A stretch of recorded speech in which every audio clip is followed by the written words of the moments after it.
Hello, thank you for joining us today, y'all. Would y'all like to introduce yourselves?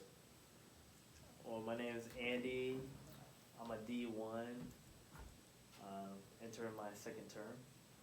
Okay. Same, my name is Sung and I'm a D1 as well. So I brought y'all here today because people have a lot of questions about applying 3, 4, 5 times, and I know that y'all both applied how many times? 4 or 5? 5 times. 5 times. 5 times, which is like amazing because I probably would have gave up after 2 times, 3 times. So they asked me a lot of questions that they wanted to know from y'all since y'all guys are two experienced applicants, but now students. So okay, here we go. The first question is like 3 or 4 different questions in one, but I'll go one by one. What were obstacles that you had to overcome, and what did you do to improve your application each time? So I guess I'll go first. Okay. Since I started off with a low GPA, I pretty much took summer classes every year. So I pretty much went straight through from freshman year, entering sophomore year, all the way until I graduated Mm-hmm. to bring my GPA back up. Then I did a master's, which I finished in a year and a half. And then from there, I didn't get in after that, so I ended up working as a dental assistant. Okay. Pretty much the same story. Low GPA in undergrad, and I contacted the admissions committee for several different dental schools, and they, suggested a post-bac or a master's. Decided to do the master's, actually the same master's as Andy. And then from there, like he said, I went to dental assisting for several years before I got in, so.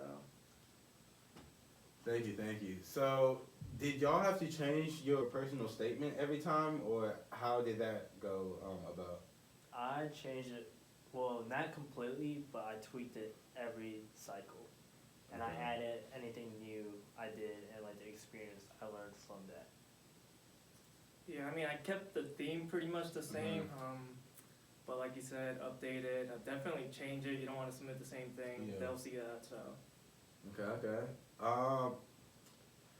And the final question for this first part is: was the application process the same, or was it different, or?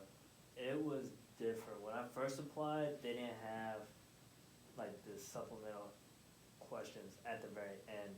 Mm-hmm. So the main application was shorter, Mm-hmm. but now it was longer. And then once you answer those, they would still send you the supplemental application that you had to do. So I'm guessing the same for you. Yeah, pretty much the same. Okay, this is about y'all guys' attempts. I know that y'all both applied 5 times. Someone wanted me to ask, was there like ever a point that like y'all lost hope? Like come after a second, third time, like? Let me go first. So I would say like my 4th time applying, I was halfway through my master's program, and then I actually didn't get an interview that time. And then that's when I kind of like questioned like, what else? Like, is this even worth it if I'm not getting an interview? Yeah. So then, after I graduated, I got an interview, and I didn't get in. And then that's when I was kind of like, all right, well, I'll give it another shot. And I was a dental assistant, and my job actually like kind of tailored towards like the school. Yeah. And then I kind of was like, if I don't get in, I don't know what else I can do, because I literally did everything the advisor told me to do. And but after that, I got in. But Alright, well, like speaking of that though, like what like kept you motivated and stuff like after that though, like after like applying 3, 4 times, like what made you just keep on applying? I think it was like every time I shadowed and I saw something new, Mm-hmm. and I realized like this is something I really like to do. And like every time I kind of like felt like I was getting off track or like losing motivation, I would shadow like different dentists, and then it would kind of like inspire me to keep going. Okay. So. I'd say I definitely lost hope probably after the second or actually the third. But I mean, like you said, what kept you going? It's like, how bad do you want it? And then grand scheme of things, it's only a few years to your whole lifetime. So that's what kept me going. And speaking of that, did y'all do something differently every time that you applied that like made you a better applicant, or? So yeah, each year I apply, I have something new. So my first time applying was kind of very basic, like volunteer shadowing, graduate from undergrad. Then the second time, it was like I was in my master's, volunteer at different places instead of just one place. And I have more dentists I have shadow. I think it's like kind of important to show that you're still interested in the field. Yeah. And then I also shadow specialization dentists. Like mine was an orthodontist.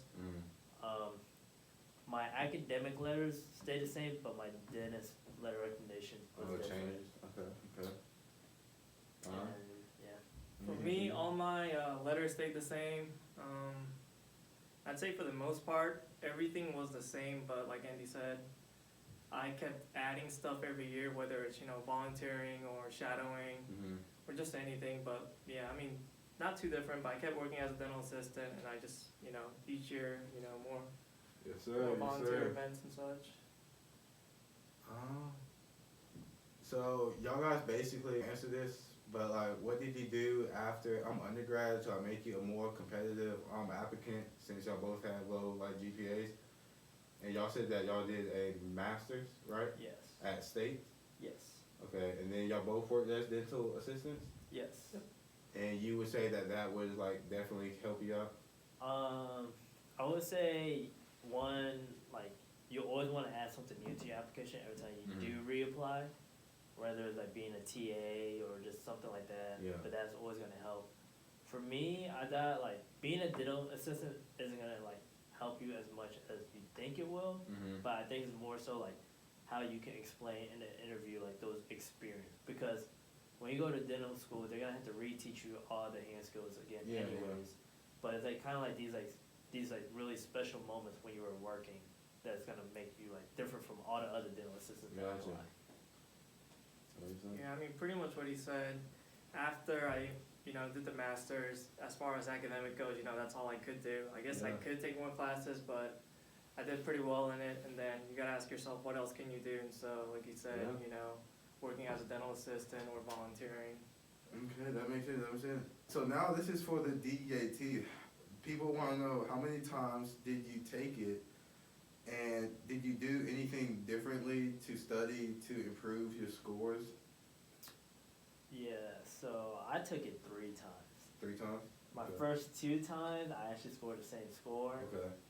And then the third time was, let's see, I still kind of kept the same like habits a little bit, because that's the only way it was going to fit into my schedule anyways. Yeah.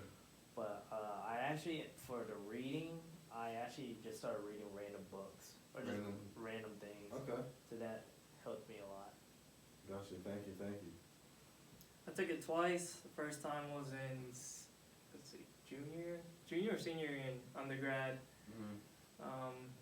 Didn't do too bad, and I did pretty well. But the second time I took it was after my master's, and I'd say that helped a lot. Yeah. My score went up a good amount, and as far as like studying for it, I'd probably say I used a little more resources, like Kaplan, DAT Destroyer. So. Gotcha. And I think like for the perceptual, for me, that was kind of easy, and I like doing it. So I actually use that like for my break time. Oh wow. So that is dedication, man. So like I thought it was just more like a puzzle to me. So I would just, whenever I needed a break in between things, I would just do a perceptual. Wow, you're somewhat of a nerd. But okay. Yeah. But I'd say, studying for the DAT, you gotta study it every day. It's not something that you can just do over a couple weekends or. Yeah. Gotta put time into it. So. Gotcha. Now, this is an interesting question that I never really asked y'all, but why did you want to be a dentist versus like a medical doctor or like anything else in the health field? So for me, it was like an experience I had when I was like probably like four or five. But like pretty much my mom took me to, I'm not even sure what it was, but she pretty much lied to me, said I was getting my sister's report card. And then it was like 5 or 6 in the morning. And then next thing I know, I woke up, I had like an IV bag attached to my hand. I had like all my maxillary incisors extracted, all my molars, canines, capped with stainless steel crowns. And then like after that, I think I had like a week without any front teeth. Then I got like pretty much a partial denture, which were extremely white, white teeth. So when I went to school, one, they admired the fake white teeth. Two, all the stainless steel crowns, they thought I had a grill. So they thought I was a rapper. And that kind of boosted my confidence because I knew that I was missing all my front teeth. And that's kind of like my experience with the dentist, like how they can like improve your confidence. Damn, rapper and it. Yeah. Speaking of a rapper, what would a rapper name be for you? I'm just like curious now. Don't got one, man. You don't have one at all? Don't got one. Okay. I'm just curious. Son, why a dentist, man? I mean, dude, you're the smartest man I know here. So why a dentist instead of like a brain surgeon or? I'm not that smart, but for me, like he said, I had braces when I was a kid, but I mean, I didn't know I wanted to be a dentist then. But more in high school and college, my parents started having a lot of complications regarding oral health, and then that got me interested, and then I volunteered at a mom clinic, which is a free clinic, to serve the underserved, and ever since then I've been hooked, and more dentists I've shadowed, and gotten more experience. I've liked it, so. Wow, man, Haven't looked back. volunteering, man. You're gonna be a good, and you are too, obviously. I'm just saying, Yeah, just forget about me. No, of course not. We're almost done. We have a couple more questions left, but this is back to the about the interviews and stuff. Were there cycles where you didn't have a single dental school interview? Yes. So I had one every year except my 4th time applying. Yeah. And that was halfway through my master's. And pretty much when I asked the advisor, they wanted me to complete my master's before. That's it? Yeah, they just didn't want me to do the master's, apply, and then if I got in, to just drop out of it. Okay. Same case, well not same case, but first 2 cycles, I didn't get any interviews. After I started doing the master's program and they saw, my grades improved from undergrad to master's, that's when I started actually getting interviews. But the first 2 cycles didn't get any, then the rest I got a few. Okay.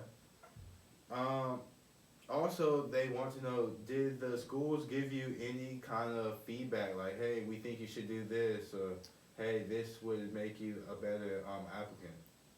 Yeah, so like after my 3rd interview, that was when they recommended doing the master's program.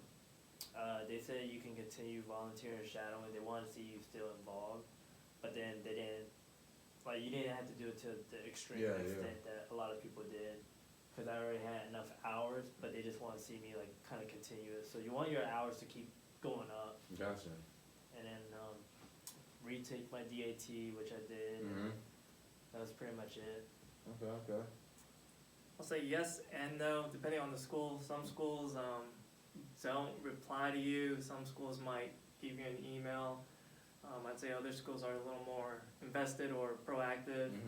So it just all kind of depends. But yeah, some of the schools, I reached out, didn't hear anything. But some of the other schools, I met up in person and then, got feedback.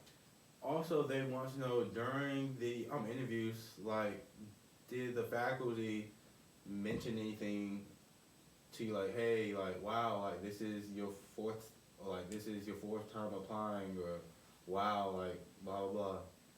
Yes. So like I think every time I apply, it's always like, what have you done different? What makes you a better applicant than last year? Mhm.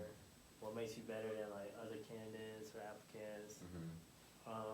Do you think you can handle dental school? And now you're handling it well. Yeah. Yes, sir. They asked me, if you don't get in this cycle, what are you gonna do to improve? Yeah. Just questions like that. Okay. Nothing too bad. Yeah. So they probably just saw your GPA in the masters and was like, Nah, I'd good. say some faculty did know, some didn't. So, you know, I had to explain myself, and then I tied it into my interview, you know, talking about, Oh, you know, yeah. myself, the journey, and what I learned from here. And, you know, as long as you turn that into something like positive and you learn something Mhm. from it, and you show them that you're growing and learning, I think that's the Yes, sir. biggest thing. I like it. That is a very good answer too.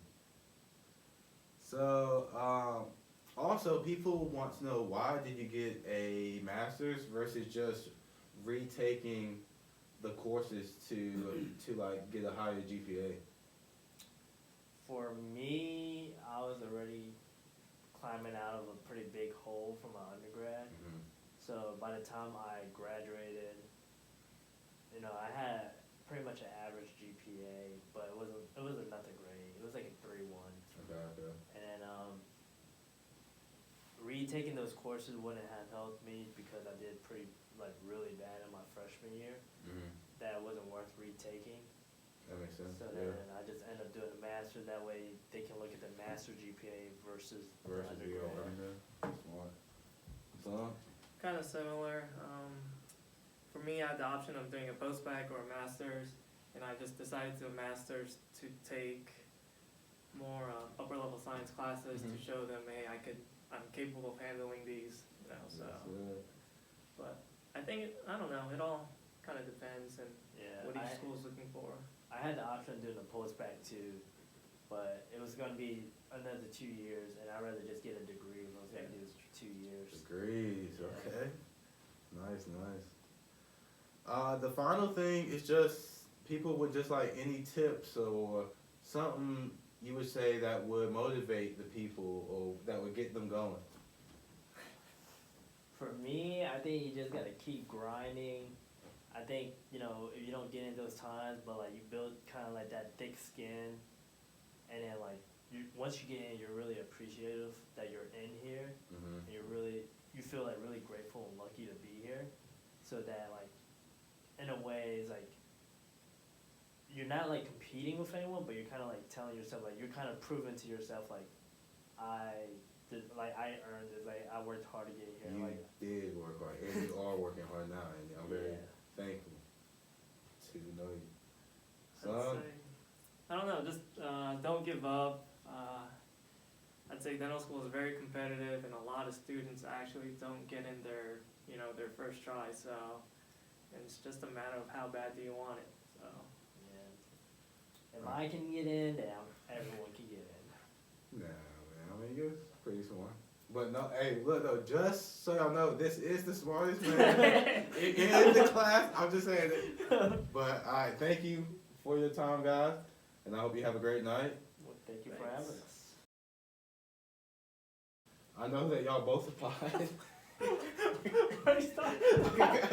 Okay, I'm like, we can edit. Okay, right? Alright, so we gotta retire. Why do you laugh? All right, so look, anyway, so